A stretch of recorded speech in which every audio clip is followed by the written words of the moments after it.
Hi, welcome back to Willard Art and Frames Artist Insight Series. We are here today with artist Bogi, who we have featured here in the gallery. We are so excited to have you here. Thank you. So, in order to get started, we just kind of want to get to know you and get to know your process. So, how would you describe your artistic journey? Well, first of all, thank you for inviting. And my name is Bogi, and I'm new artist and mom of three. And right now, I am currently the part-time artist. But my goal is to become full-time. And I paint in the abstract realism. How did you develop your painting style? Well, actually, since I was kid, I love to drawing. It's like I think every artist, they know when they were kid, like they just paper and pencil, And then I remember that when I was 8th grade, I think I was not good with my grades. And then one time my father told me, how about you stop studying and then maybe you can just learn from the artist directly, because my family and my friends knew I had that talent with drawing, and then at the time I was like, feel like drawing is boring, like you just sit alone and drawing, and like I wanted my friends, so I thought like,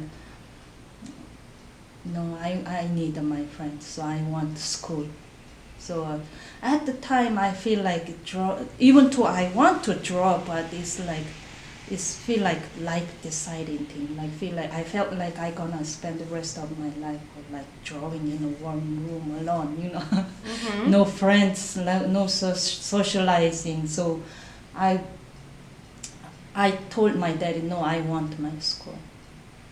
And then later when I think back, I was kind of running away from myself. Then the life goes like, I studied total different thing. I, just live with my life, and then once in a while I think like, I want art, but somehow I feel like it makes me isolating, like become alone in a one room. So now when I think I was kind of run away from loneliness. Yeah. Yeah, so I think, during the COVID time, that kind of brought back my drawing.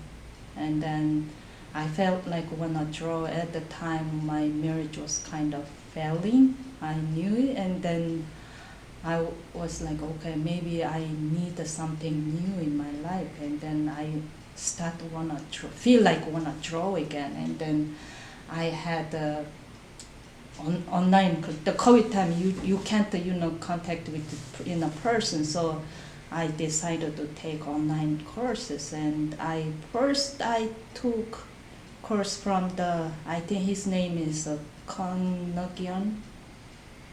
He, I think, live in California, I believe. Okay. And I had he is a pastel artist. And then I had some classes from him, and it brought me back my, inspiration to draw more. Like I felt good. And then I feel like more, I want to learn oil painting. And then I searched for more, another artist for oil painting. And I had a class from her name is Brianna Lee, I think. She is usually paint the oil paint and the portraits. Uh-huh. And then I had a couple classes from her, and then I learned how to paint with the oil. I never paint with the oil before, And then after that, I want to learn more about oil. I started loving oil, and then I took a class from the Lane Johnson, I believe. You might know, maybe. I think he is a landscaping. He paints the landscape. and with oil. And I had some classes from him, and I learned from him how to paint with oil and more depths in painting. And then more I understand, more feel like I wanna paint.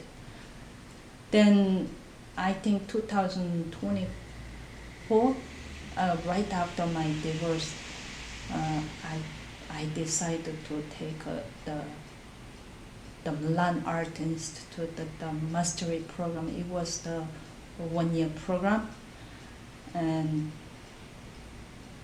just I started more painting.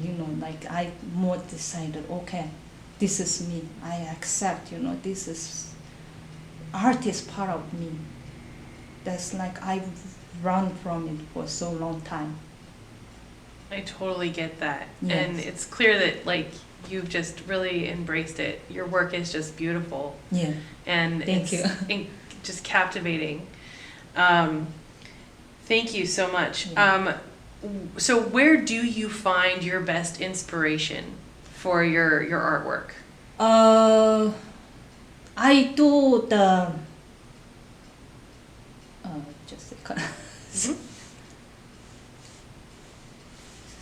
My inspiration usually from another artist, or like in a life, or I think mostly from animals. And for me, animals are more symbolic. Like I don't see the animals directly what they are. I feel like it's like when I paint it, I connect with more human. Like more spiritual for me. Yeah. Yeah, I think it that comes symbolize, through. Yeah, something for us. And like lately I'm more drawn to the horse more. It's like, I don't know, it's just beautiful for me. Like it just not the animal itself. It's like for me, like horse is like it's more like showing in the wisdom. It just feel free when I look at the horse, for example. And like in other animals too, like for example, wolf is like more like strength showing, and then the butterfly paint is like the rebirth, Yeah. symbolize the rebirth. It's beautiful. Yeah, Yeah. that symbolism definitely comes Yeah. through And your also during the mastery program, when I portfolio time, I more found myself. That time, same time I was kind of like lost. I don't know what to paint. Like every time when I wanna paint, it's like empty subject. Like my mind is empty. I don't know what to paint, and I learned from Milan a lot, like how to like paint in abstract and more mediums, painting in acrylics. I learned more, and then I learned that I don't need to be paint in a perfection. I have to be me. I don't need to be like follow someone else or copy someone else. Just my way. Yes, yes. Which is the perfect segue into, because you've been on this journey and you've been creating this beautiful work. What would you say to someone else, just kind of like in that position where maybe they feel like they miss that creative part of themselves, or they're just starting out in their creative journey? Like what would you say to them? Well, for me I would say to the new artists, I will say like, just be you. That every flower blooms in different time. You don't have to be rushed. When it's a time come, you will find yourself. It just naturally come, I think. That's beautiful. Yeah, That's wonderful. Thank you. That's my thinking. Yeah. Well, thank you so much for being here today. Thank you. Thank you for the insight into your work, and we're delighted to have you. I'm so glad to be here. Yeah.